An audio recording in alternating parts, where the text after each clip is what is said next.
Not only are the conditions forced upon animals condemned to be born, live, and die in puppy mills inhumane, but the financial burden placed on individuals buying from pet stores is nothing short of a scam on consumers. I watched Tia suffer horribly from ailments for many years despite the best vet care. This suffering was needless. Passing this law will prevent such suffering and further financial burden on families. I would never buy again. I will always adopt. But I bought Tia 30 years ago. In 30 years, nothing has changed. Puppy mills are still hell on earth. We are asking that you pass this law and make a change, more than 30 years overdue.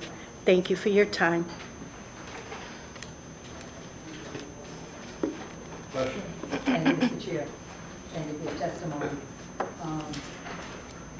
On the research on the puppy mills, does I don't know the things, you're the expert.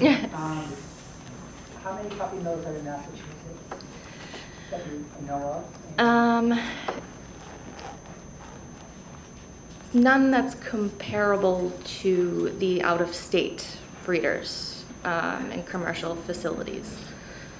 Okay, so that just answers that for me. So they're coming in from all these other big state mills? Yeah, a lot of the times some of the pet shops will say that they only get from out of state because Massachusetts is unregulated. So it's another comfort for consumers. Okay. How many states have regulations stronger than Massachusetts? Do you know? Similar to this, you know? I don't have a number.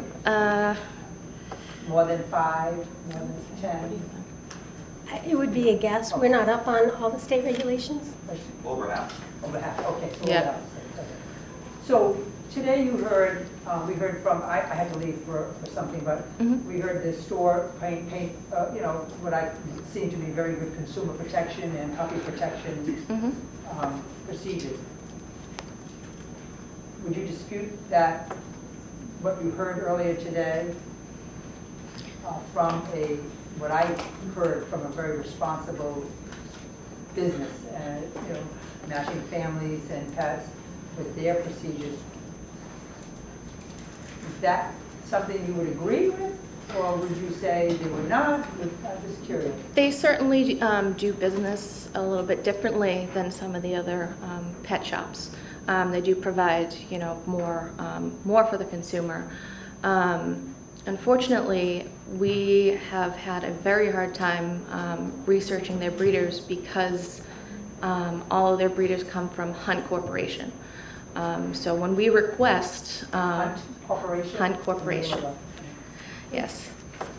Is that a broker or a breeder? It's the largest broker in the country. The largest broker in the country. So most of the, would it be safe to say that most of the pet stores here in Massachusetts get them from Hunt? No, just that particular.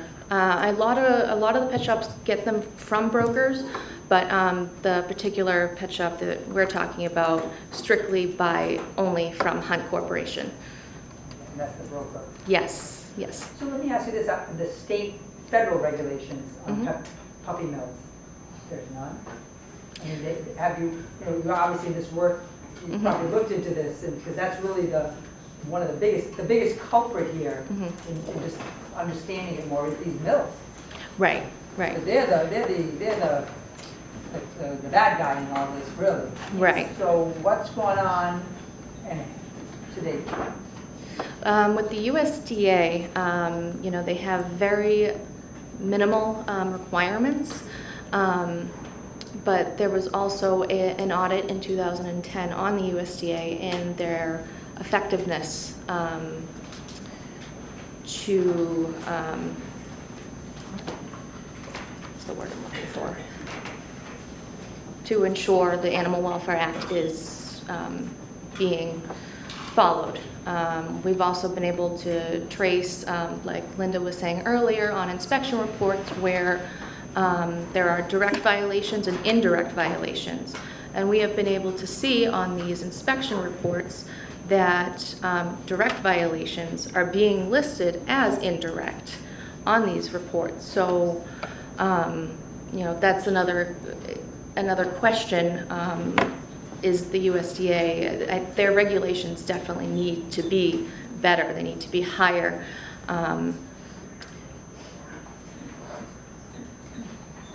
Stronger. Yes, So much I would stronger. assume your organization, along with all the others represented today, are working with the federal delegations and pushing for something to be done with puppy mills, Yes, I would think as well. yeah, Thank you. yes. There was actually one more thing I'd like to add about the consumers being able to do the research on their puppy. I think a lot of the times when you go into a pet store, they don't have the information right in front of you, the breeder, where it's from. They'll just have state and town, I believe. So unless you ask for the paperwork, to look through the paperwork, you can see on there where they come from. But I have also experienced going into a pet store and asking for the paperwork, and they've actually taken a Sharpie over the breeder's name. So that, I think having cage cards on the puppies would be very effective, so people can research where the puppy is coming from. Can I chime in on that? Oh yeah, go right ahead. The cage cards would be really good because enforcing an act to protect puppies and kittens, when it passes, monitoring who the breeders are and how many violations, indirect they have, it's going to be really hard to enforce. But if we had cards on the cages that said who the breeder was, it would help consumers and watchdog groups like ours to just sort of help monitor it because it's an awful lot of breeders and an awful lot of information. Mr. Chair, could I ask, through them, to the people in the back, that does every puppy that you purchase to sell have a card, does have information? There's a history. We use a more modern approach with QR codes, so anybody with a scanned phone or if they need more information, we'd gladly do it. And you can see where that puppy was born. It tells you, that is on print, and then the QR code gives you more information about that particular puppy, the weight of its parents, information about whether it's a hypoallergenic dog, grooming, a whole list of information that comes up, how many champions in the bloodline, if there's been DNA genetic testing done to the breed, all of that down the line. As far as it goes to, if I may, when it comes to actually putting a breeder's name, it's not for deceitful purposes, it's a business practice. If everybody had the name of our breeders, there would be really no reason for us to exist. They could go directly to the breeder and purchase the puppy directly. The internet has made it very difficult for to be in competition anymore. So giving the breeders information would just deter before purchasing, would just allow the consumer to go right to the breeder and bypass us. The breeder has no contract with us that says they have to sell to us. And the Hunt Corporation is also a transportation company that transports puppies for us that we buy directly from breeders. Thank you. May I respond to that? Having the breeder name available for consumers, to me it's like if you go into Home Depot, they don't take the Maytag sign off the dishwasher, so you can't go into Lowe's and compare prices on it. I think it's the consumer's right to be able to make value comparisons and get the best deal they can. And also, some of these breeders, like for instance, Kit's Pets, who is owned by one of the breeders that supplies several Massachusetts pet stores. If you go to their website, they have a 4-puppy minimum. So a single person might not even be able to do business with that breeder. Thank you, Mr. Chair. Anyone else? Any other questions? Thank you very much. Thank you. Thank you. Oh, I'm sorry, ladies. Go ahead, Rob. I'm sorry. I guess thank you, Mr. Chairman. Two questions. I guess, is the coalition to end puppy mills, how do you define a puppy mill? How do we define a puppy mill? How would you define it? Well, the most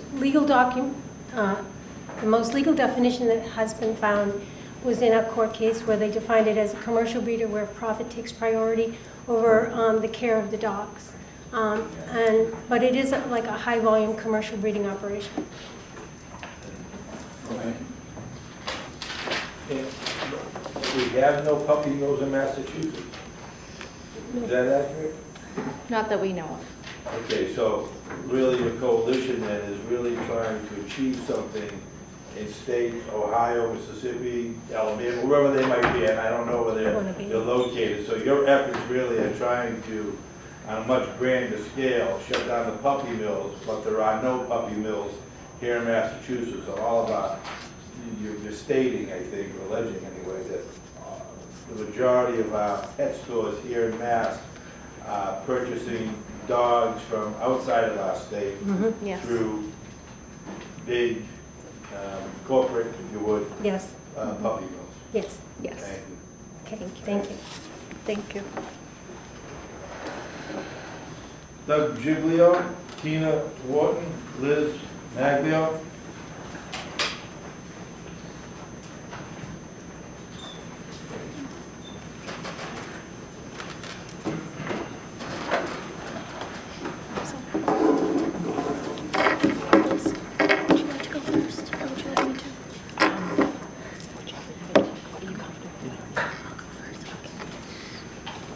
Hi, Hi. my name's Tina Wharton. I've never done this before, so I'm not gonna lie, I'm a little nervous. Don't be nervous.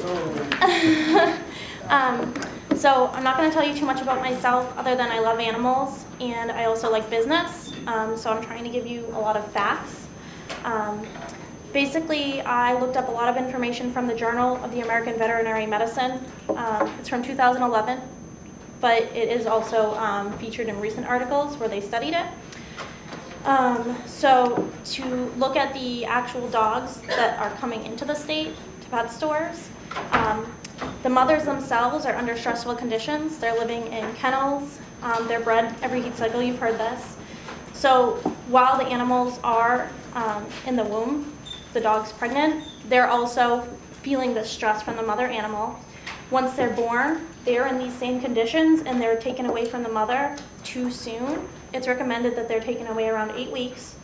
So if they're getting to the pet stores around 8 weeks, they're leaving the mother younger. And they're also being transported between the breeders, the brokers, and a few other stops along the way to Massachusetts. That leads us to believe that they are prone to disease. Disease can spread in these crowded conditions. They're also under an enormous amount of stress. And these are one of the most crucial times of a dog's life. When they're a puppy, they're supposed to be socialized, they're supposed to be with the mother, they can get used to people. Unfortunately, that's not happening with these puppy mill puppies. You can call them commercial breeders, large-scale breeding facilities or puppy mills, but it's not able to happen under these circumstances. So once they get to our stores, they have, sorry, I'm still a little nervous here. The research was done that dogs purchased from pet stores in comparison to dogs purchased from, say, breeders were prone to aggression issues. They were prone to an overall more fearful stance on humans and other dogs. They were prone to certain diseases from being shipped, from being in these different conditions, and then genetics. And they also actually, I found surprising, they were more prone to accidents because they're not used to these situations in houses. So that's more of a long-term view, and we also don't know the genetics. The genetics are hard to really know when they're coming from these commercial breeders. So I noticed that one of the owners from Pet Express did mention sometimes genetics come up, we don't expect it, but there is a better way to prevent that. Breeders who breed on a smaller scale, they do genetic testing. They have less likelihood of having dogs that produce offspring with these genetic issues. And they actually stop breeding dogs that have genetic issues. So that's my opinion on the dogs themselves. Business-wise, you're looking at kind of giving a profit out of state to these mills. So you're right, we don't want these mills to be around, they're out of state, but why can't we stop giving them a profit? I don't want Pet Express to go out of business, I don't want pet stores to go out of business. I think they're very kind people, but they have other alternatives. We could look at breeders in state, we could look at pet stores and pet shelters in state. There are other alternatives where they could still be in business and stop supporting this out-of-state business. Thank you for your time. Thank you. Hi, my name's Doug Giglio.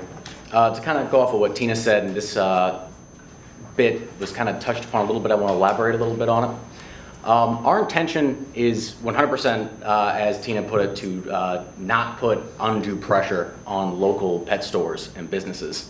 And there are numerous alternatives available that completely cuts puppy mills out of the picture 100%. I'm a native of Phoenix, Arizona. I've been in Massachusetts about 7 years. And in 2012, they passed an ordinance basically requiring local pet stores to accept and sell only dogs, cats, and other animals from local humane societies and shelters throughout the city. This not only lessened the stress and load of these shelters, but also brings attention of these, I wouldn't say less desirable dogs. I've always had a lovable mutt. I've never had a purebred dog before. I love them. But bring attention to these dogs and cats to the average consumer and bring them into the limelight.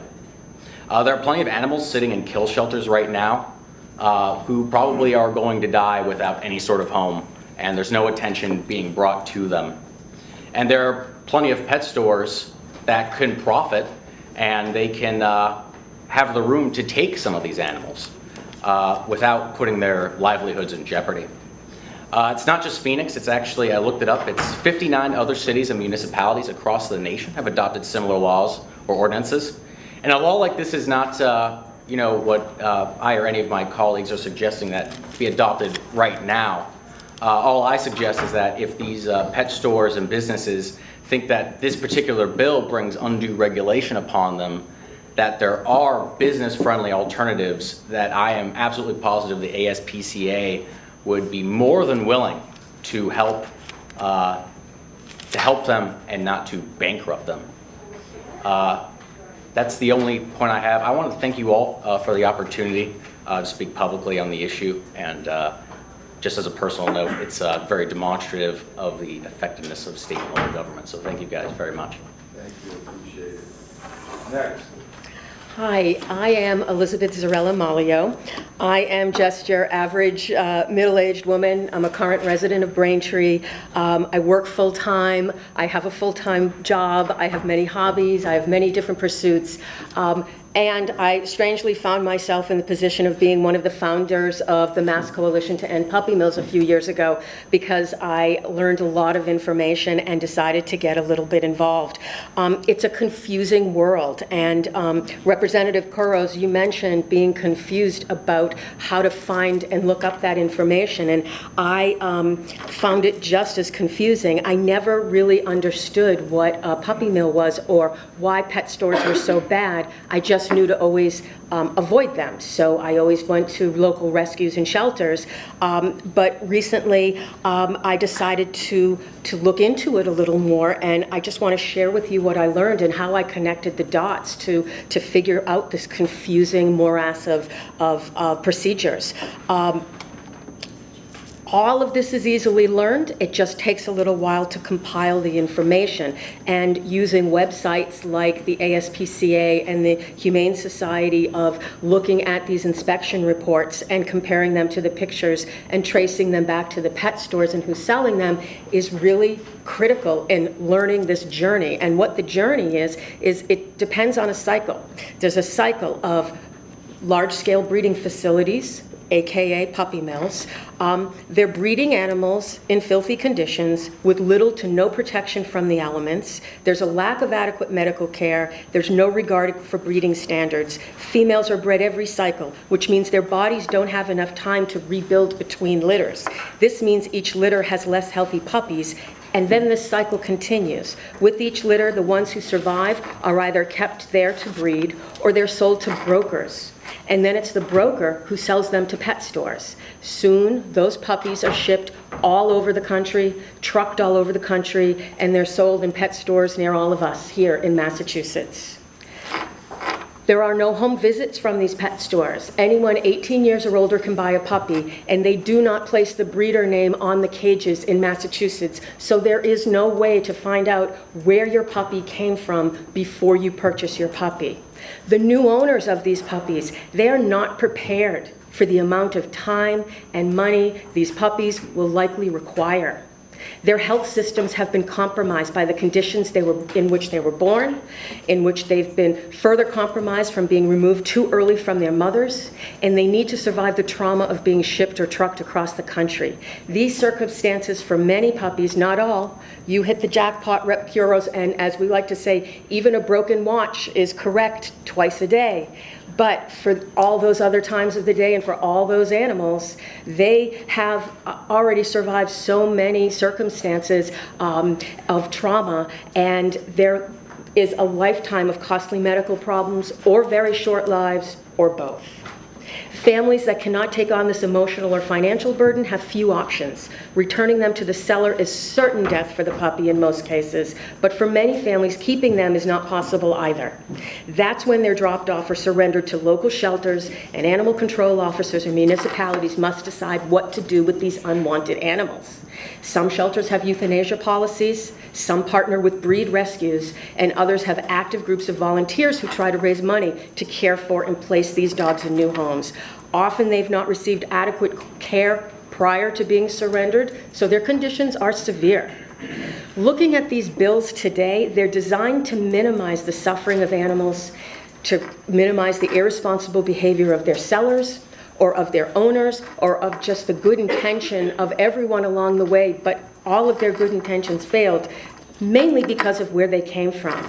Providing minimal protection for pups to at least be weaned from their nursing mothers at 8 weeks is an extremely simple and logical step, and establishing guidelines that prohibit doing business with breeders with violations is an obvious way to cut down on the import of sick puppies into the state and the impact on all of us at our local cities and towns, and the amount of money that's being spent through animal control officers, through local rescues, through other kinds of costly procedures that have had to that exist in every town across the state.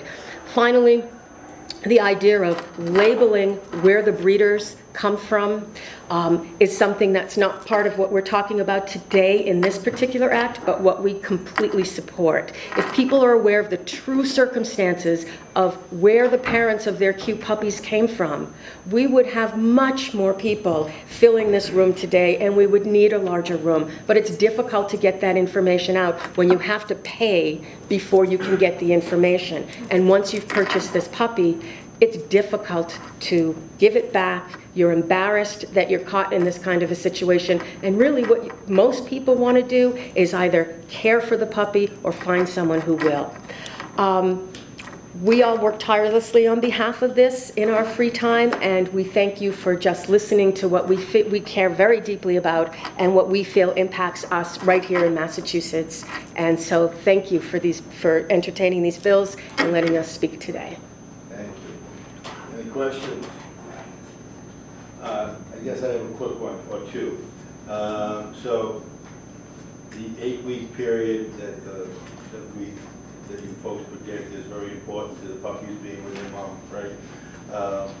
Does the USDA enforce that? Is that a piece of enforcement that for a good breeder, so to speak, is always going to do that, and that the USDA is not going to sort of hold them accountable if they're doing that? So is that something that's done consistently? Well, it's not inspected or monitored consistently, no. In the USDA, there's, I think, a few hundred inspectors for thousands and thousands of registered large-scale breeding facilities across the country. Doing the math, there's just no way. So is that just a guideline, or is that an edict for breeders? I think it's both. Massachusetts pet stores are already required to not sell them until they're 8 weeks old. So this bill would say anyone who's selling a dog. So anyone who's selling a dog to the public would have to follow the same standards that the pet stores are already required. For the 8 weeks, right? And then secondly, so a cute little puppy is a cute little puppy until what age? Is it, no, seriously, is it 3 months? Is it 6 months? Is it a year? And what happens when you're shipping a puppy to a pet store and says, this is a puppy to be sold as a puppy, yet for some reason the consumer doesn't think this puppy is so cute and they don't purchase that puppy. So does the puppy now become, We've seen, in pet stores in Massachusetts, they will do different things. Typically, they become discounted. So the $2,000 bull mastiff puppy at 8 weeks of age becomes $2,100 or $1,800 at 10 weeks of age, and $1,600 at 3 months. And it's that there are sales, there are discounts, there are specials, there are products bundled with them to promote moving them out because there's a new one ready to take that spot. Any other questions? Thank you very much. Thank you very much. Appreciate it. Alan? Logo? Hi, Alan. I have some French descent, so sometimes I say bonjour. There you go. So, afternoon, Mr. Chairman and members of the committee. My name is Lieutenant Alan Borgel. I'm a Mass Special State Police Officer. I've been with the Ann Rusher League for 40 years. I've been inspecting and helping the Department of Agriculture inspect pet shops for 36 years. So, on the investigative side, particularly Senate Bill 2103, and it's accompanying House Bill 1826. Everything's been said today, so I don't want to take up more than the 3 minutes. My timer wasn't put on yet, but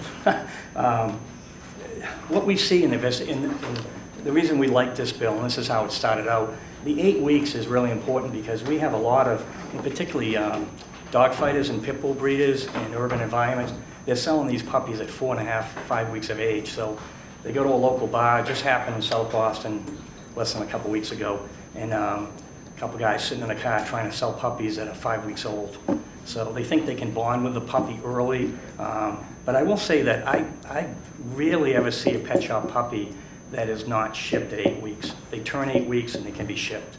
So I've very few violations on that, and the amount of years. I don't know if they're already traveling, but to give you some point that we did an investigation with the Webster police. They had it's called Puppy Ship LLC. They had a truck breakdown on the street, and it was an extremely hot day.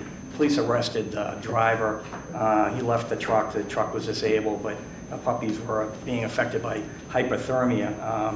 What amazed us was that some of those puppies on that truck, once we started to get records into the hub in Missouri, had come from California. They were on the truck 54 hours. So, that's your probably your work week representative, or longer. But this is one of the problems is the transportation. I think the consumer doesn't realize, and there's a lot of information out there, buyer beware. But people call us and they're all, oh, it came from a puppy mill, I didn't know, and I want you to prosecute the pet store and go after these people. And realistically, if you're going to purchase something for that amount of money, you ought to do some research. And we highly recommend that to people when they call so they don't make the same mistake. The Webster truck was a prosecution case and it's concluded, but what was interesting to us, they were doing internet sales off that truck. So not only were they delivering to pet shop type industries all over New England, they were meeting at Mobil and Exxon gas stations seemed to be the big thing at the time. So they had gone to Maine, dropped off a dog at an internet sale. So you go onto this hub, you're given a number, and you can purchase an internet sale puppy from a breeder all over the United States. So the thing which also disturbed us is they were in with the saleable healthy puppies that are coming from the hub, very healthy dog. They were picking up the sick dogs that were rejected. So the consumer who was bringing back this puppy to the pet store, somehow, and also the internet sales, these puppies were getting back on the truck before they were being delivered. What we also couldn't figure is came out of Missouri, bypassed Massachusetts, went to Maine, New Hampshire, and some upper Massachusetts before. I would think they would have stopped in the Webster area and dropped those healthy puppies off before they decided to pick up rejects. So 3 puppies ended up at Tufts and Grafton. It was $23,000 for the first three weeks. They had some sort of a viral pneumonia. There is a veterinarian that treated these animals in the audience. Dr. Martha Smith Blackmore actually worked for the Ann Rusher League and was a veterinarian at the time. But we also, the other animals that we were holding for the court case, we would get them healthy and they would get sick again. So we realized we had really a kind of a type of pneumonia and upper respiratory that I don't think Tufts was used to. I think it was really, we had the 3 dogs in oxygen cages for weeks. So they just were having trouble breathing, and you'd get them healthy, they'd take them out. And these puppies went into foster care with very experienced certified vet techs, and they were having trouble keeping them healthy. So I don't think we lost any. It was about 26, 27. So I will say that some of the pet shops involved were very cooperative. They were as concerned as we were. But I think the transportation amazed us, that animals could be on that long. So you may go to purchase them at a pet store, or maybe someone gets that internet puppy and you have no clue how long they've been on that truck. And the other thing amazed us, just remember something, the Department of Agriculture in Massachusetts is disease control. Everything originates out of disease control. We work very closely with them. So we've got the, bird influenza coming to Massachusetts. Just had a big thing, went out with the governor yesterday from the Department of Agriculture. Their main focus is on diseases.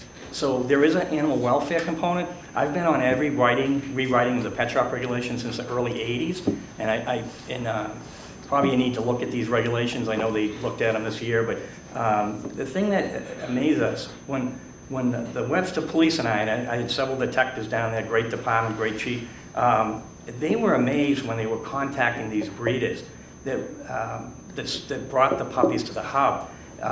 They were interested in when they were going to get their money back. They didn't seem to be interested in the puppies at all. No one ever came to claim any. I know it's far from Pennsylvania, but I've made that drive to Pittsburgh. I used to be a big football fan out there. But what's also amazed is the USDA told me that when they inspect the transport trucks, they're empty. So they're not inspecting. So I think, I'm sure this committee thinks, you've asked USDA questions, that the USDA, well, they must be seeing this. Well, they're inspecting empty trucks before the people come to the hub to deliver the animals. So, but mainly the Animal Rescue Boston very interested in the 8-week. I think we try to do that ourselves. We get younger animals that come into the Animal Rescue. We put them directly in foster homes. We don't think they're ready, particularly these smaller breeds. So, from there. Thank you very much for your testimony. Any questions? I'm sorry. Thank you very much, officer. Thank you. Cynthia Sweet, Cheryl Becker, are you together? No. Okay. Cynthia Sweet. Are you Cheryl? Yeah. Come on. Hi. Hi. Hi. I don't actually think I even need this. Can I stand up? Do you want anything? Okay. Well, almost. All right. My name is Cynthia Sweet. I'm from Sweet Paws Rescue. And I just wanted to, I'm really going to try to keep it short. I know everyone's tired. My firsthand experience with puppy mills is for 3 years straight, once a month, I would go out and follow one of the cruelty investigators for the Humane Society of Missouri, which is, for people who know, Missouri is the puppy mill capital of the country. And so basically I would just ride along in his van and just photograph different cases that people who are being violated for substandard breeding facilities. And I'm not going to obviously go into detail about what I personally saw over a 3-year period of time, once a month. So that's 36 visits to puppy mills over a 3-year period of time. My thing about Pet Express is, and I'm so not trying to throw you guys under the bus, but what I think is incredible about the 118 cities across the United States who have basically banned the sale of pets through pet stores from breeders, and hey, let's try to get shelter pets.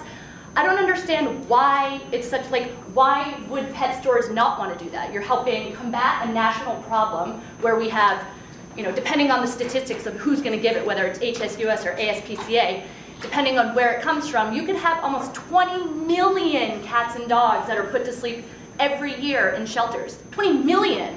And there are people that are breeding puppies to be sold for profit.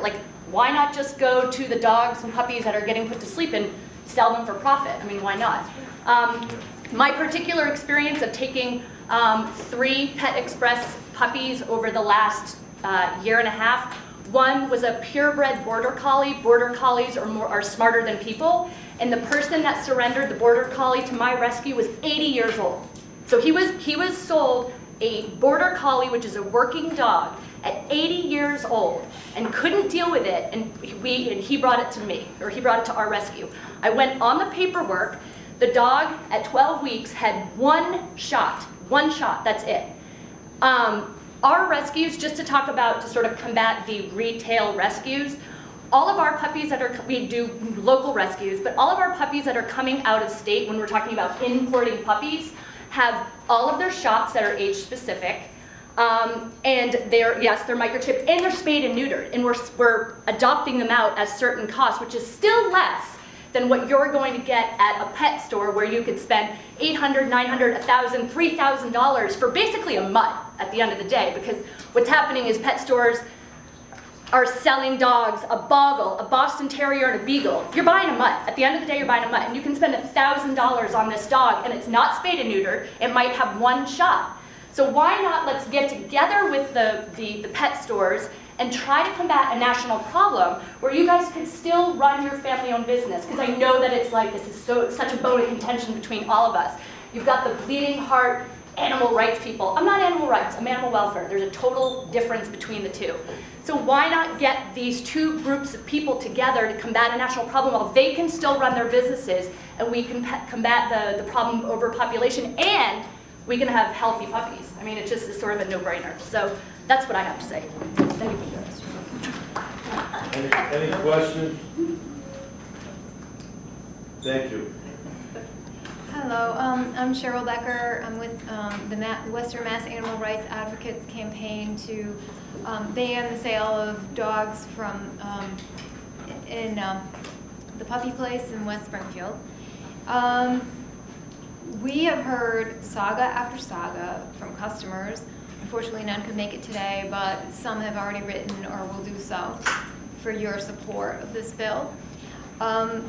We've been protesting on a monthly basis at the puppy place, and we have been getting an amazing response.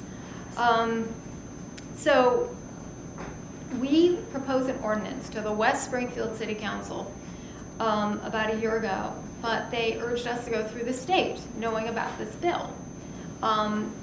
We agree with them that it is time for the state to step in. They were supportive of this bill.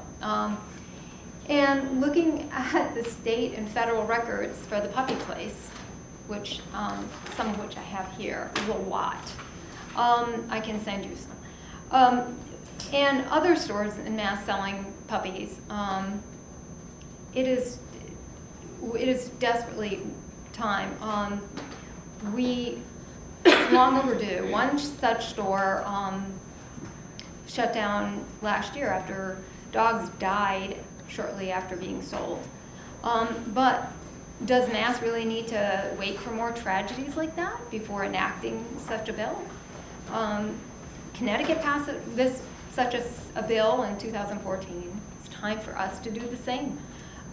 Many stores at the puppy place lying to customers about the puppy's medical conditions and the origin of the puppies have been posted online. This pet store, the puppy place, has been selling very ill dogs, many with no shots, from puppy mills, and is not telling customers. We have heard the horror stories from customers during our protests. One of whom was nearly in tears, having to return. I'll never forget this. There was a man and his son, both in tears, walking into the store. I was in tears after seeing it, with the dog in their arms, in his arms, even the hands. And the little boy was bawling. And I asked him, what happened? And he told me they could no longer afford the vet bills. And the dog was very, very ill. And he told me, they were lied to, that the dog got a clean bill of health from the store's vet. So basically, like many other customers of pet stores across the Commonwealth, it's just another example. You can simply look at the reviews also of this store, and you'll see stories galore by enraged customers who were told that the dogs were quote-unquote healthy, when in fact their own vet were, you know, their own vet, I'm sorry, told them the complete opposite, I'm just repeating. And once the dogs were taken home, they became seriously ill. So some also were diagnosed with behavioral problems or permanent physical problems, causing great pain and discomfort. And I won't even get into the vet bills for some treatable diagnoses.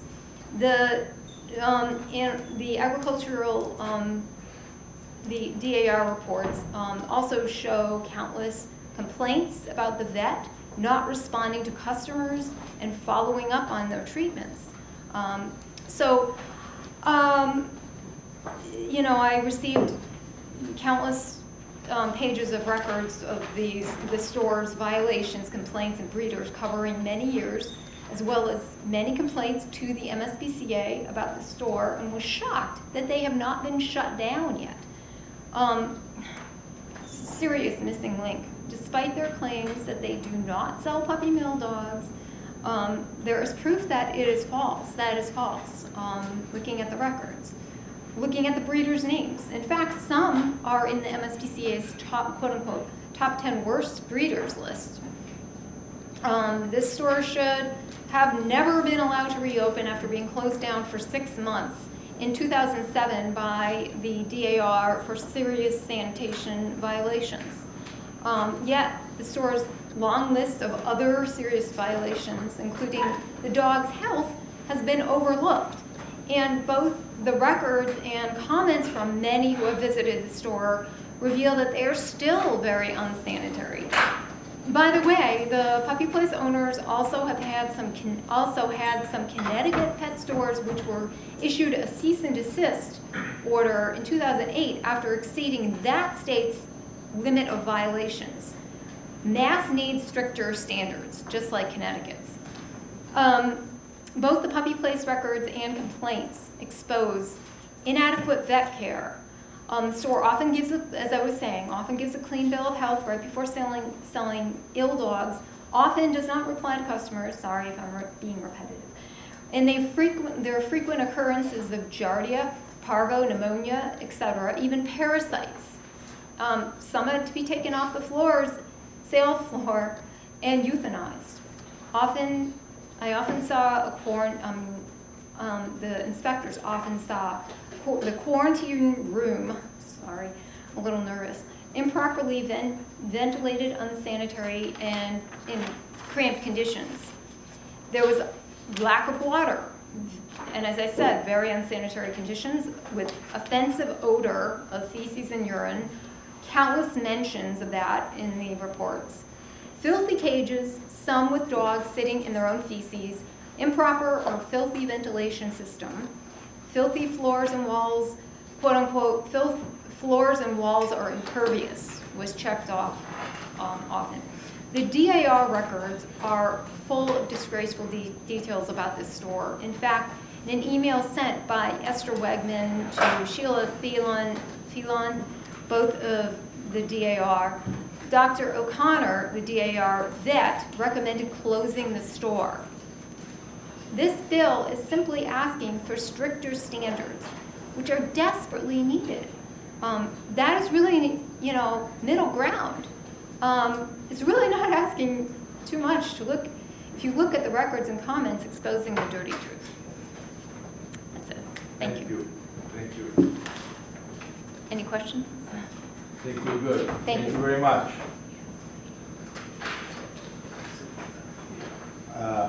Anyone else who did not sign up for 1826, House 1826 or 711103, an act relative to protecting puppies and kittens who has not testified, that would like to testify?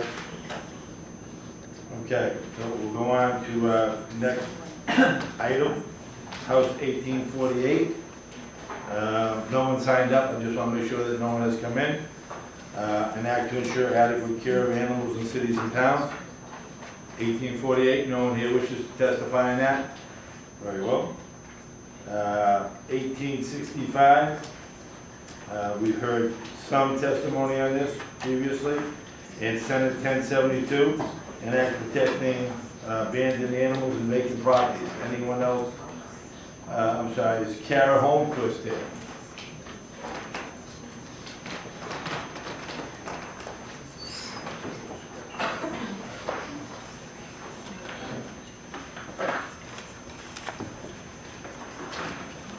I think I put Alan Borgel down too on the sign-in sheet. I'm sorry? I think I put Alan Borgel down too on the sign-up sheet. Is that okay? We do it together. Yep, you did, and I actually missed Lynn. Go ahead. So after, you want to come up now? Yes. Come right ahead. Thank you. Do you want to go first, or? You want us to go first? Thank you, Mr. Chairman and members of the committee. This is the bill that Senator Eldridge spoke about earlier. Lynn is the constituent he mentioned that came across a dog who had died. So we worked with his office last year on the language of the bill. One of the questions that you asked, this doesn't directly answer that, but we tried to include protections for landlords. So, I think maybe in third reading, it was changed to not when a landlord, it was when it says that when a landlord should have known that the place was vacated. So if somebody moves out and the landlord has no idea, that clock doesn't start ticking. So we tried to, reach those balances. And it is, as Representative Crowes correctly stated, it was originally 5 last session, but the committee at the time did move it down to 3. So when it was refiled, we figured it should keep it at 3. We were originally, when it was drafted, we tried to find an impossible number to find, which was a number that would how long an animal could live, maybe with some water or food, maybe without, and a reasonable time for a landowner, a property manager to get in there. So they obviously, if there's water, they can live longer, but I think 3 is a good number. There's no central database for keeping these types of stories, but I can tell you anecdotally, when I put out a call to animal control officers, our law enforcement department, how often do they see this? It's significant, and for me, it's just very hard to imagine just leaving an animal without any means to defend for itself, pretty much leaving its fate to die where it has no access to food and water. So we hope that you will give this bill a favorable report. Again, it did pass the Senate last year. It was last session. It was in June, so it didn't have a lot of time to make it through the House, but I have no other concerns or opposition to it. Thank you. So this is inclusive of all animals, right? To some extent, right? It could be a cat, could be a rabbit, could be a dog. Yes. Yeah, actually, and when I was asking for cases before the hearing, I had this cat from Springfield that the Springfield Animal Control was amazed that it made it. It was in a house without food or water, and there was a hamster in the same house, and it was in one of those hamster balls, and the hamster did die, but the cat got out. They thought that if it was in there for another day, it would have died. So yes, all animals. Afternoon again, Mr. Chairman, members of the committee. We've, again, I have to refer to Dr. Smith, a lot more behind me. We had an awful case in Fitchburg where the guy just walked away. We obviously have a drug issue in the Commonwealth, as you've seen in some of the major cities, but we had a dog that was mummified. Dr. Smith did the forensic work on the dog, and we did get a conviction, but the guy just walked away. The interesting thing is, they had kind of let the superintendent go who lived behind this apartment. So when you go to places like, particularly Fitchburg, Brockton, New Bedford, it's fascinating to me. You've got this, you can have 57 rooms in a house in Fitchburg, huge apartment, and people don't know what's going on. Some of these places aren't good. So this dog that was mummified, we were able to get some forensic stuff and get a confession, get this person convicted. But Dr. Smith will tell you these dogs don't die from starvation, they die from dehydration. people are wimps. We, fast for surgery or a blood test, and we're miserable because we didn't have water for 12 hours. So you can imagine, this guy walked away in the spring, and who knows when the dog died, So a lot of these animals survive because they have access to a leaking faucet or a tub or a toilet, and they seem to last longer. So I think it's a longer suffering aspect. So recently we had a case, I was going to bring the pictures today, but there was an eviction in Worcester County. I'm not going to name the town because we got a tip on where the person is, but 2 little chihuahuas, and it cost us the first night $900 to save these 2 little chihuahuas. They were completely emaciated. So there was an eviction. The dogs were running around. Everyone showed up, animal control, police, constables there. Thank God, some of these places are so filthy, you don't even know if cats are hiding. So sometimes constables call us a day later, the landlord said, hey, we're cleaning out, we're finding dead cats, we're finding, live cats, you need to come back. So MSPCA Animal Rescue, any animal control officer is perfectly willing to assist landlords to get these animals into safekeeping. So, but I will say these chihuahuas were found in a rabbit cage in a closet. Thank God that the landlord's caretaker went back. So Carol Holmquist took a pit bull dog from me for foster. It was left in a Dorchester apartment. The place is so bad, the landlord started to board the place up, and one of his guys got interested. He thought he heard something, and there was a pit bull, I forget what we call it, Buttons, but Buttons was completely emaciated and would have died probably the next day. So we do think this is reasonable, and I think legislation sometimes doesn't have to pass to get the word out, but we do think having that on the books is really good to say, look, as a landlord, if you can get in there legally, you know what's going on. If not, you call the police or animal control or us, and we investigate before these people move out. So we try to help constables. If you've ever been on some sort of a constable, kind of raid type of thing, and they're, making someone homeless. All the time they usually have lots of animals, and they've destroyed the property, and we see this quite a bit. So we do think the Animal Rescue League of Boston supports this bill 100%. How much work are you doing after the fact in trying to find the folks that actually left? It's really, really difficult. I'll be honest with you, we have a lot of cats that are abandoned. People move out, landlords call. A lot of landlords, when they take over property, they have no clue who their tenants are. This is exactly what happened in Fitchburg. So someone new bought the building? Yeah, but it's interesting that the people that had asked this guy about the dog, and he said he gave it away, but they only started to realize when the smell just hit their apartment. So you wouldn't want to see the photos. They're horrific. Dr. Smith and I were a little haunted by, that we couldn't have, somehow this dog couldn't have been rescued. And she did all the forensics for the law enforcement department, for Animal Rescue League and others, and has continued that work, and she can tell you these cases are horrific. So, thanks. Yeah, sorry, I think I put her down on the panel too, but forgot. So. Thank you for the opportunity to address this issue. I would just like to, so I'm Dr. Martha Smith Blackmore. I'm a veterinarian with 17 years of experience. I've worked for the MSPCA and the Animal Rescue League of Boston in the capacity as an animal shelter veterinarian and a forensic veterinarian.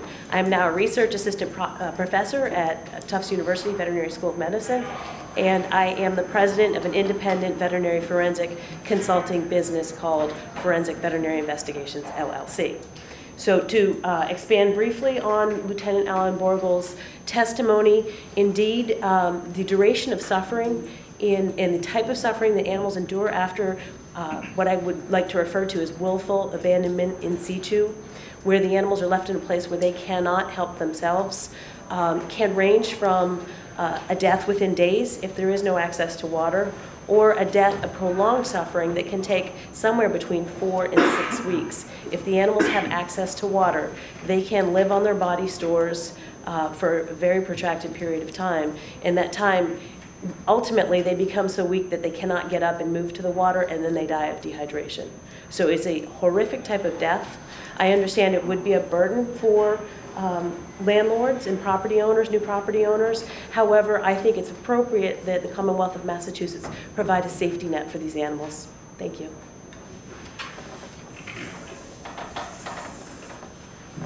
My name is Lynn Gorgon. You have my name spelled wrong up there. And I'm a real estate agent. I work for RE/MAX, and most of us agents, we find more animals than people know. We don't know what to do about it half the time. I went in to show a home in Hudson. It was a condo. And all of a sudden, everybody was running, the police were there, and there was a dog into the next unit of me. The smell was horrific. And they left the dog there for 4.5 months. He broke the toilet seat. He mutilated the woodwork. I saw everything. He jumped in the tub thinking he could get some more water. He died there, and he was decomposing by the time we all found him. Decomposing. So I went on a crusade from that day forward. I bawled my head out, and I said, what am I going to do about this thing? Something has to be done. So I went on a crusade, and I went into Facebook. I told my story. I hit the newspapers. I've been in all the newspapers, and I figured that, it's going to all get out there. I want to know what we're going to do about it. And I went on Facebook. I got 5,000 signatures. On my last meeting here, I gave you all the books on what people around the country put their input on this. And I got 1 million likes on it. And from that day on, I said, wow, am I the only one fighting for animals? I can't believe this. I went every place. I tried to get these people prosecuted. I couldn't, they wouldn't do it. They said there wasn't enough evidence. Not enough evidence. Are you kidding me? So I still continued my crusade, and then I went to Senator Eldridge. I went actually to a couple of senators. Senator Eldridge was the one that said, you know what, Lynn, I'm going to help you. And I said, please, please help me pass a bill. If I can't prosecute these people, let me please pass a bill. He worked with me on it, and everybody is very happy about it. And I have to tell you, since I've been here today, I'm so happy that I'm able to tell my story with this committee here. I thank you all so much, and all the organizations that I give all my money to, and including the Animal Rescue League of Boston. They all know me. I'm sure they all know my name. And I want to thank Ellie Donnelly. She's here. She's my favorite anchor woman from NECN, and I listen to that station all the time. I'm very happy about it. And we need to pass this bill, because since I've been here the last time, I was actually showing a house in my area, and I happened to see the pictures, and I saw this white shepherd. And I called the agent, and I said, I've seen the shepherd in this picture 3 or 4 times. Can you tell me a little bit about it? He says, oh yeah, the dog was abandoned. He won't leave the house. I said, excuse me? I said, well, the dog thinks he still lives here. I said, of course he lives here, I said, I'm going to give you half an hour to get that dog into a shelter, because I'm going to get in my car, and I'm going down there, and I'm going to make sure that you do that. You're going to do that. And I want you to call me back and tell me what shelter you put it in. I mean, this is how bad I've gotten since all of this has happened. I'm going to get arrested. I get in my suits. I got a navy blue suit on. I'm peeking through windows at nighttime with my big light. I got my step ladder. The police flashed their lights on me. Gorka, what are we doing? I said, I'm doing your job. And he said, you're going to get arrested one of these days. And I said, well, I don't care if I am. I said, I'm going to keep looking for these animals. And I'm not going to stop. I'm going to keep fighting for my animals, and I thank you all for being like me. I never knew that we had so many.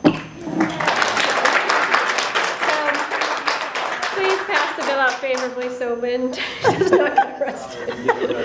Thank you. Thank you very much. Any questions? Mr. Chair, I do have a question, if I could, direct. Thank you for what you're doing. As a realtor, I've seen this problem in myself in the past. Just a question, though. As I look at this bill, it's all the landlord, nothing to do with the tenant. It was a horrible, horrible, irresponsible pet owner. I live in a community, Fall River, and Mr. Borgo mentioned, going into properties, believe me. You have an excellent. We have absentee landlords that are you have an excellent animal control absolutely program. disgraceful. Okay, so, but in one respect, they have tenants that they don't know, and we have a transient population at times, and they'll be in an apartment, and then they're gone the next day. So, is there a protection for, literally, teachers have a student in a classroom one day, and the next day they're gone. And that's a whole other issue. But they leave their pet behind.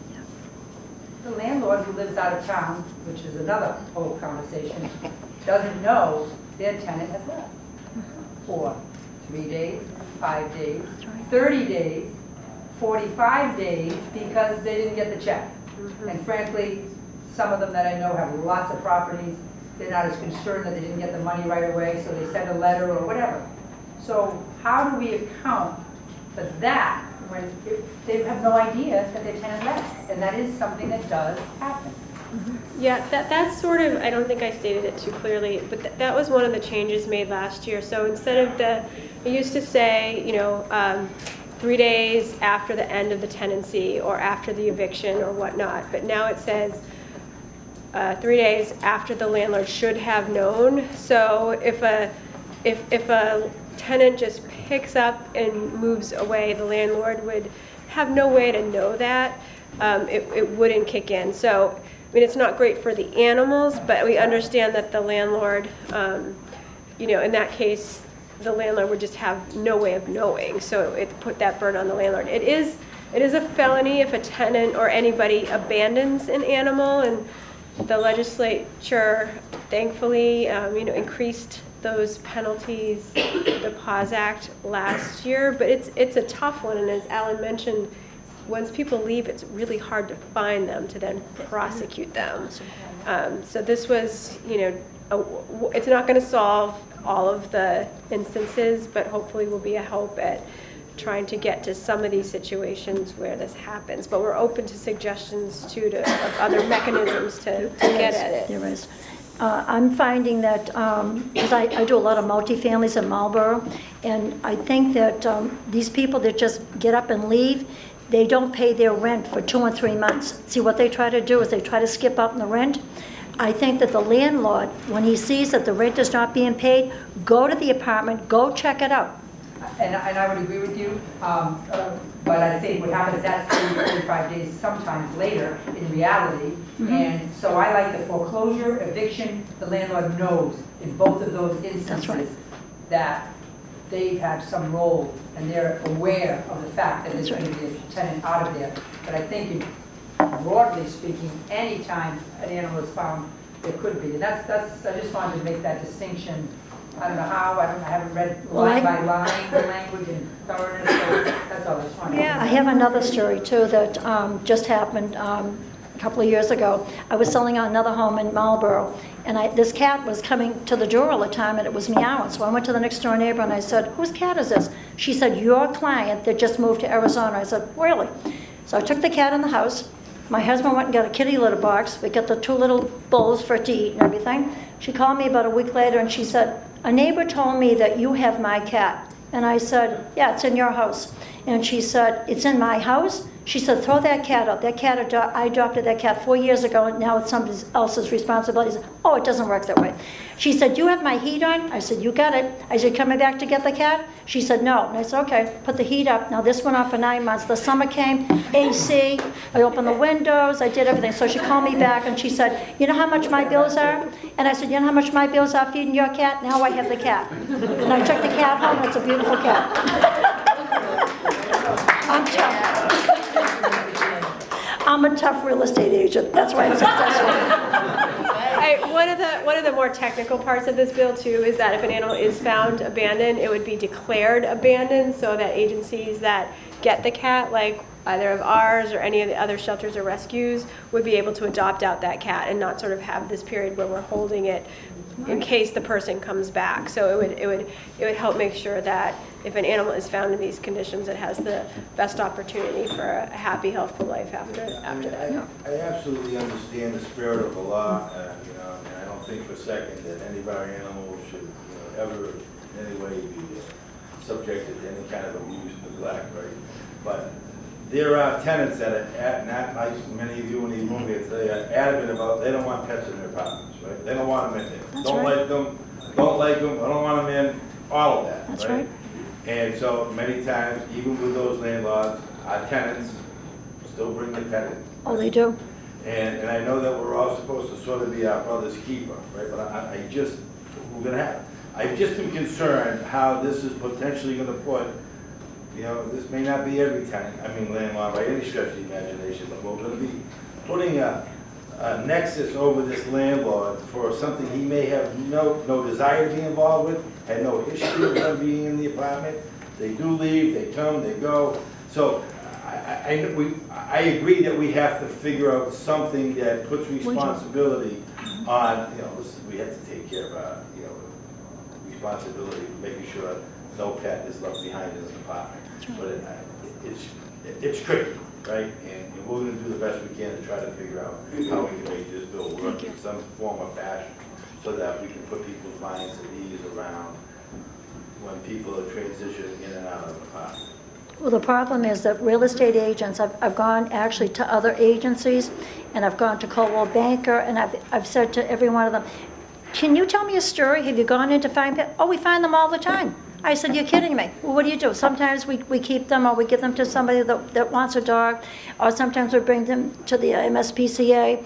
And, when I hear these stories, I mean, it's like, God, this has to stop. I mean, and all the agents, they wanted to come with me today. I couldn't take them all. I'm one of the most popular agents, and I couldn't take the whole world with me.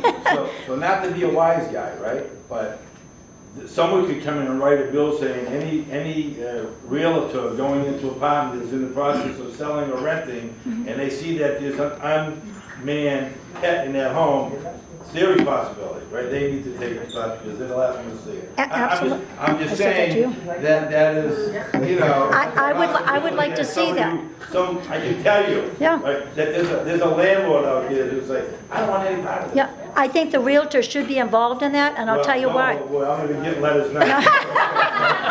But I do think, because we see it. Where we can come to a really good. Because we do find a lot of this, and I have so many dead cats in my yard that I'm worried that they're going to either come up someday, I don't know, but we find them, and we found 2 cats frozen. They managed to get in the garage, they were frozen. My husband and I buried them in our backyard. And I talked to other agents, and one agent just recently just told me, I found a little dog, and he actually dug a hole near the door that he actually worked on it for a while. He dug the little hole thinking he could get under and go out, over. And it's like, this has got to stop. So they're all grateful that I'm here. That's the bottom line, it has to stop. Has to stop. Has to stop. Thank you. Just one, thank you. One final comment. We all have a responsibility when we put a refrigerator or a freezer out to the curb. We take the door off of that so kids can't get entrapped. We have no reason to believe that children are going to get entrapped, but we take that measure. It's our responsibility. So I would also argue that it's the responsibility of property owners who are landlords to know that tenants break rules. It's in human nature. So when there is that moment that we can declare a landlord should know that a property has been abandoned, go in and look regardless of your pet policy. That's right. Thank you. No. Thank you. Thank you very much for the discussion.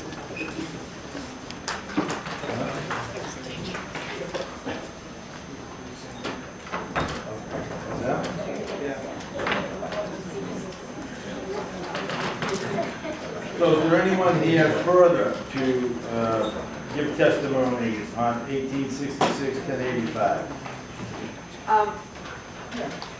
My name is Evelyn Kimber from Boston. I did come today to testify in favor of this bill and the acts to protect puppies and kittens. After this incredible, fabulous testimony, there's really nothing more for me to say, but I do want to go on record in support. I also do just want to mention, as a person who has adopted numerous bunnies and hamsters from animal shelters over the years, they get into your heart just as much as the dogs and cats. They have a high metabolism rate, small mammals, small birds who might be left abandoned. They can go 5 days without food. So I like the suggestion from the panelists of 24 to 48 hours, but sooner rather than later. I did have a friend whose tenant moved out and left the gas oven on full blast. So there are many reasons for having these inspections sooner rather than later. Thank you very much. Yes. I signed myself up for a few other bills. My name's Lucille DeSisto. I'm a retired real estate agent and property manager, so I'll join the bandwagon. Since I have been out of work, I've been volunteering with dogs, and this is Camilla, and it was very, very irresponsible. The owner's wife went without him even knowing, and she purchased her for $800 from a local pet store, and then after having a few kids and with so much issues with Camilla, they chained her up down their basement, and the landlord's relative alerted me to the situation, which I made daily visits until he relinquished the dog to me, which I placed in a home. And her medical bills have been over $21,000. So this is, and they still keep her, so every day, because her bills are so high, and I had no idea knowing what I was giving these people, I do volunteer to visit her twice a day. And that's my testimony. So in favor very much of this bill. And I've learned so much today. I can't believe how much I've learned from the other speakers. Thank you. Thank you very much. Anyone else on this subject matter? All right, we will go to House 1866.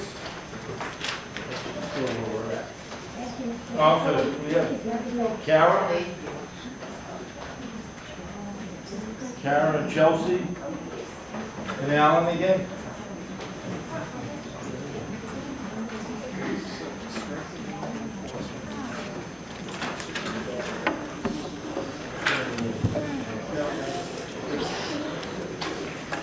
Good afternoon, Mr. Chairman. Hello. Members of the committee. Hello.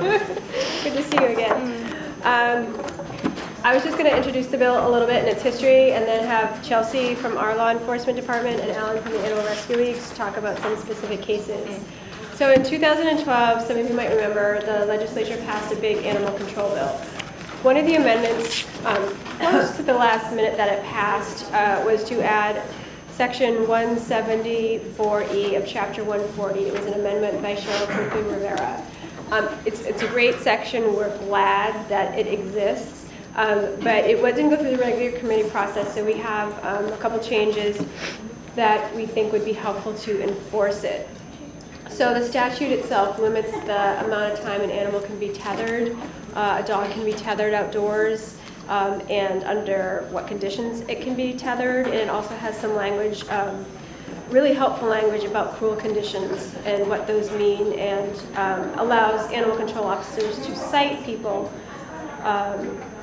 for violations of those cruel conditions. What this bill would do would add our law enforcement officers, who since 1909 have had statutory authority to enforce the cruelty laws, go to the police academy that all officers go to. And they would like this authority because they are often called to a scene based on a cruelty complaint. Sometimes that might not rise to felony cruelty, and animal cruelty is a felony, but yet there are problems that are found under the statute. So they find themselves with sort of an all or nothing approach, and having the ability to write a citation, in addition to the animal control officers, would help give them a tool to get people to change their behavior before it elevates to a cruelty case, and then obviously uses court system resources. If it does continue to get bad, they also have the benefit of a citation history for the court. So I think in an ideal system, when they work with cities or towns, they may call the animal control officer. Not all cities or towns have ACOs, even though they should. Some are very part-time. So certainly many towns, they would work with the ACO to write this citation, but in cases where that's not possible, this would allow them to have that authority. So with that, I'll let, who wants to go first? Chelsea. Okay, talk about some specific examples. I'll just start with one specific example first, because it kind of encompasses, oh geez, I don't want to hear myself so loud. A few different issues. Starting off, this case in particular is in Rehoboth. It's regarding a hunting dog situation that we've been dealing with for many years at this point.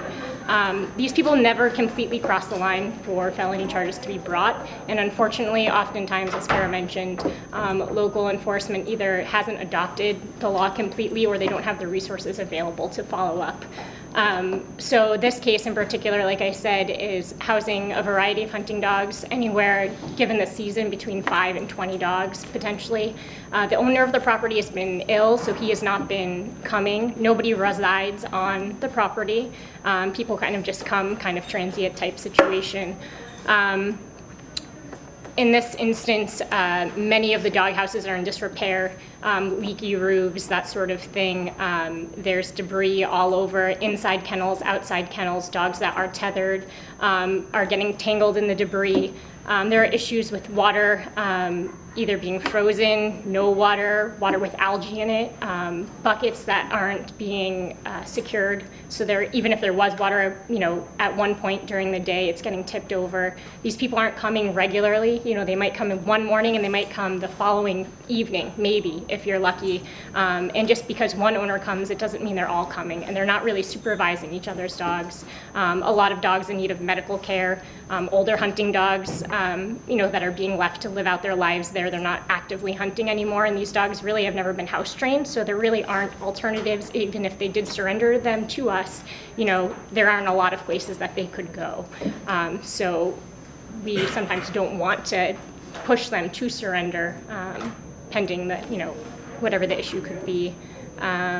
There are also, these dogs are obviously bored, they have nothing but these big dirt areas, so they're digging large holes trying to get out of these environments. The chain link fence isn't being maintained, so they're either trying to climb out, and it's all in disrepair. So those are some of the issues that if we could cite, we could maybe stop these people from continuing with these issues. I mean, they'll clean up, but then, 3 weeks later, it's an issue again. And we cover large territories, 70 plus cities. I can't be there every day in a lot of these situations, and without local enforcement following up as well, it's sometimes very hard.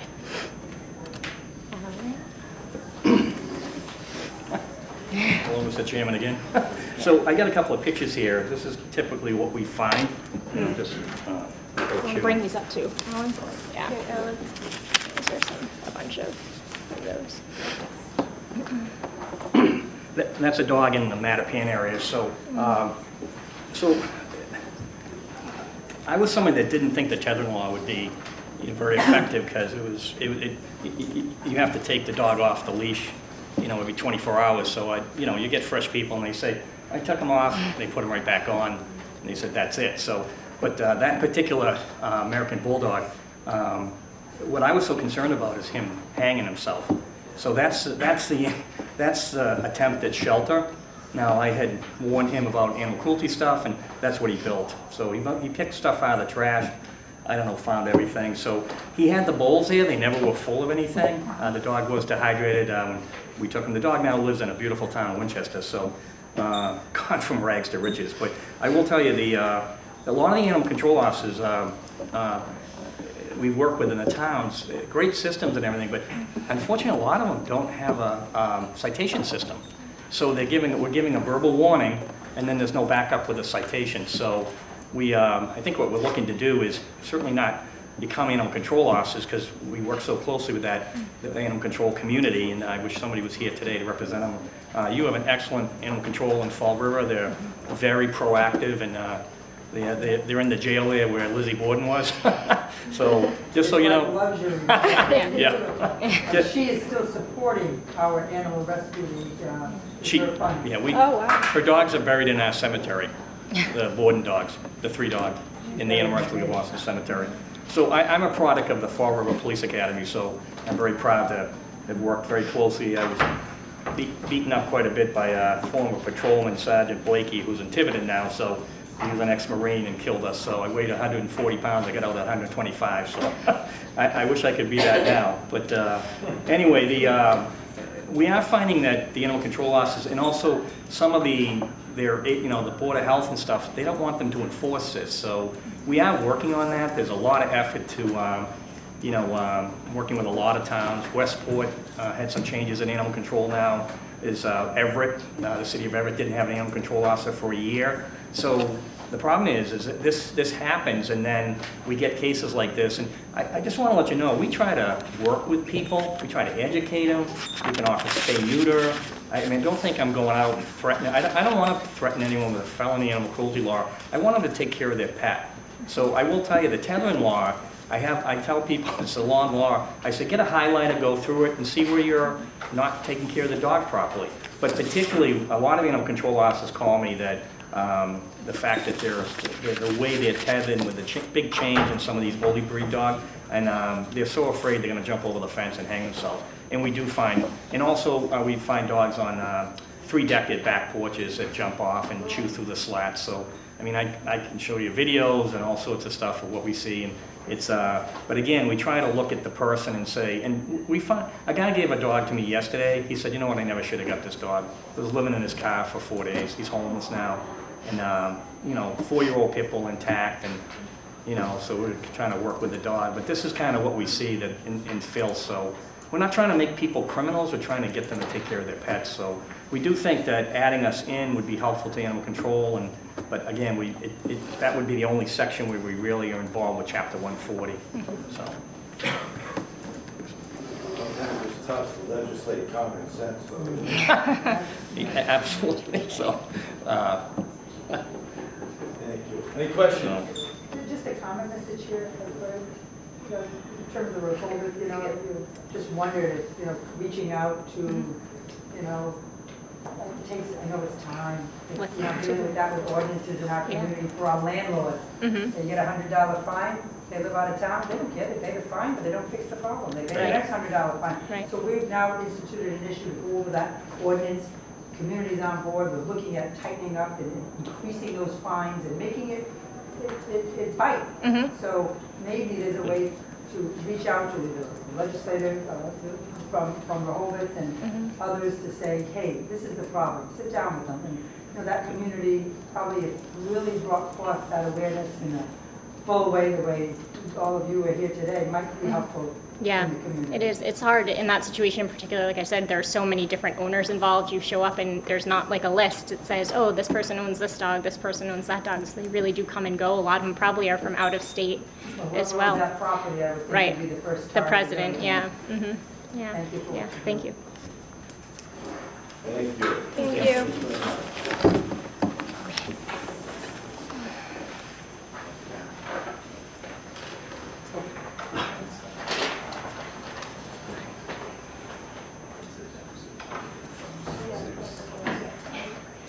So let me just make sure, we've had some testimony on House Bill 2266, an act relative to puppy mills. Are there any other folks here wishing to provide testimony on House 3266?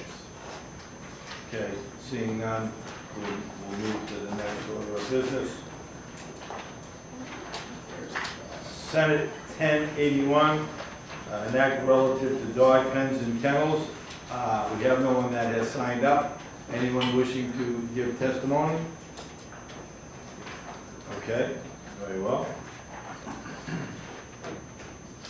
And then we have Senate 1092, an act relative to tethering of dogs. Lucille DeSisto.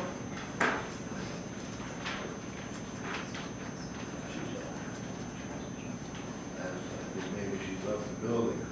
She was, I saw her here, but she just left. Okay. Stephanie Harris? Yeah. Did you mind if Kara did? This is the last time. I think I'm going to be taking her to lunch. Actually, some of the other bills, in order to save time, I will provide written comments on some of the ones you've called. I don't have a huge number of things to say, but I will submit written testimony. So I will be short. I won't introduce myself. Stephanie and I have been talking, this is the same statute that we just mentioned, the tethering statute that was passed as an amendment to the animal control law. And it was passed as an amendment. There wasn't a lot of time to go through the details. So one of the things that's in it that Alan referred to is that it restricts an animal on a tether for 24 hours. So what he's saying is true. It's tough to enforce because some people will just unclick consecutive hours and then click back. So Senator Montigny's bill, and there was a few filed last session too, were opportunities to make that better and more enforceable. I don't think there was a strong feeling about the 24 hours. I think that's what got through at the time, but I think there is some room for improvement, and Stephanie from the Humane Society had some ideas that we would also be supportive of to improve that statute. Thanks, Kara. Thank you, Mr. Chairman and members of the committee. As Kara already said, this legislation seeks to strengthen our tethering laws. It does two things. It currently, as written, decreases the amount of time that dogs would spend on a tether, and it increases fines.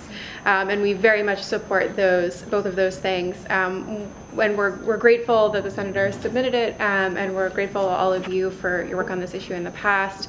Experts have long agreed about the harmful effects of tethering for animals. There's risk of tangling, and numerous organizations agree, including the CDC, AVMA, that tethering can lead to aggressive behavior and sometimes bite issues. We see more bites from chained dogs across the country than from unchained animals. Chained animals also often represent nuisance complaints from barking, since there's nothing to muffle the sound. There are 20 states and more than 120 municipalities and counties in 30 states that have tethering laws, and 5 of those have specific time limits, like Massachusetts, which has 24 hours currently. There are some states that take it a little bit further. Texas, for example, prohibits tethering between 10 p.m. and 6 a.m. and in extreme weather conditions.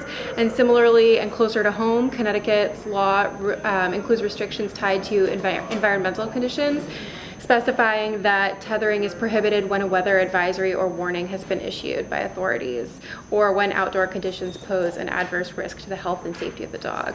And of course, as we just talked about, for tethering, enforceability is a key factor. Limiting the number of hours a dog may be tethered presumes correctly that the dog is more at risk of self-injury or doing harm to others. However, our already overburdened officers don't have the time and resources to continuously monitor a dog to verify that they have or have not been checked on. To both limit the hazards posed by tethering and to address the practicality of enforcement, I would request consideration for an amendment which limits tethering to certain hours of the day, for example, at night or during weather advisories, rather than for a certain number of hours.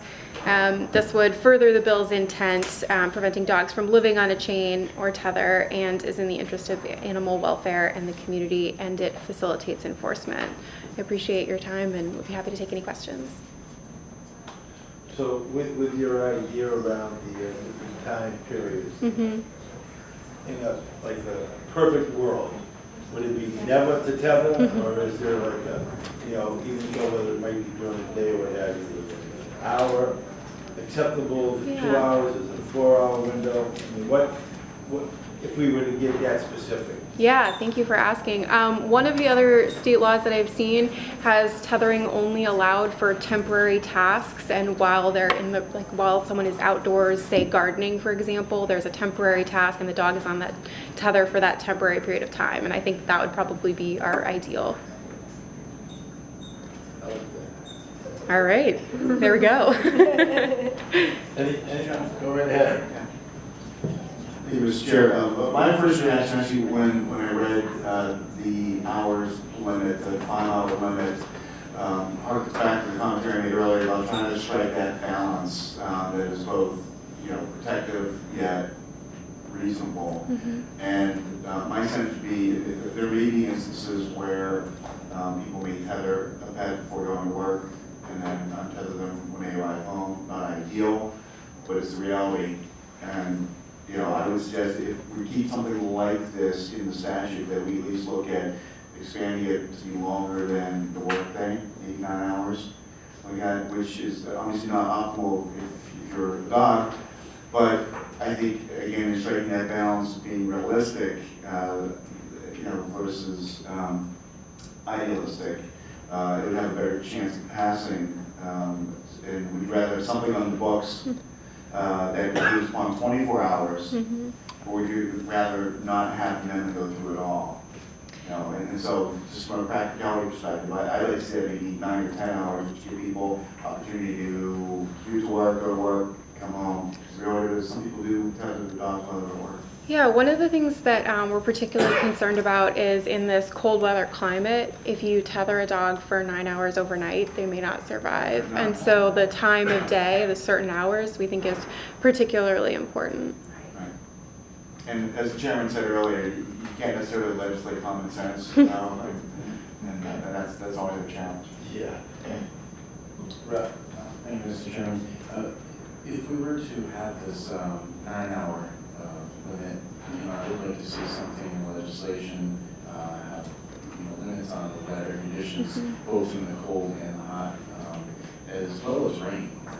Because weather conditions, might be potentially might be okay, but like a really heavy rainstorm, it's just not fair to the animal. It's really about a street animal like that. Yeah, I'd be happy to share some examples from other states of the way they've written their laws. I think I have seen some that are below 32 degrees or over 80 degrees, for example, and has the weather advisory component. So, I mean, just sort of to play devil's advocate a little bit, I guess, to go back to Kuros' point, right? You have to go to work, it's cold below zero, it's 58 degrees out, and you have a dog, and it's been your routine to put the dog out during the hours that you're at work. Whether permitting or not permitting, it's the same idea of, common sense. And again, I think having a dog tethered for 8 or 9 hours, there's just potential for some bad stuff to go on, regardless of the time of the day, right? So I think it becomes really difficult to sort of put specific hours, but something I think it's certainly very much well intended, and we can hope between all of us that we can come up with something that will make sense. I appreciate it. Yeah, it's another sort of example of if the language in here is good and preventative, because it's possible that if a dog is out for 8 or 10 hours, and depending on the age, the coat, the breed, it could end up as a cruelty complaint too, if the animal is suffering and it's that bad. So it's a good, again, it's sort of preventative if we can try to keep things from, hurting animals and becoming, prosecution too. Anything else? Mr. Chair, how about when I tether my 1-year-old once in a while when he's misbehaving, I say, I'm going to put the leash on you. I mean, it's not for 12 hours, but maybe 12 minutes, but I think I'm going to have to cover at least. So, yes, we will write an exception. Basically, look at his picture right now. Really, I'm feeling like I know. You're talking to the right people. Thank you very much. Thank you, Mr. Chairman. I see a lot of folks in here who haven't been up here. Are there anyone else needing, wanting, wishing? Yes, I signed up. Hello, gentlemen and ladies. I signed up for this bill. This has been my life's work.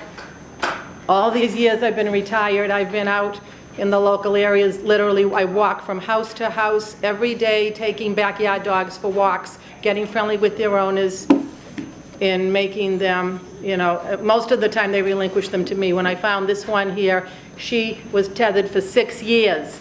6 years, this dog, and she had mats like this on her. And I met a nice girl that came over to my house, and we took care of her. But it's such a serious issue. There's no protection. There's nobody to call. I'm in Medford. These are all Arlington, Medford, Somerville dogs that I take care of. And there is nobody, so we really need this law. Really, this is way overdue. And I don't care how many hours it is, as long as it's something. Thank you. Thank you. Sir, come forward.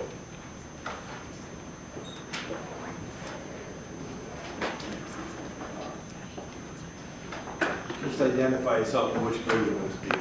Sure. This current one. Okay. Mr. Chair, committee, thank you for hearing me. I apologize for not signing up previously. My name is Dave Nemero. I'm from Arlington, Massachusetts.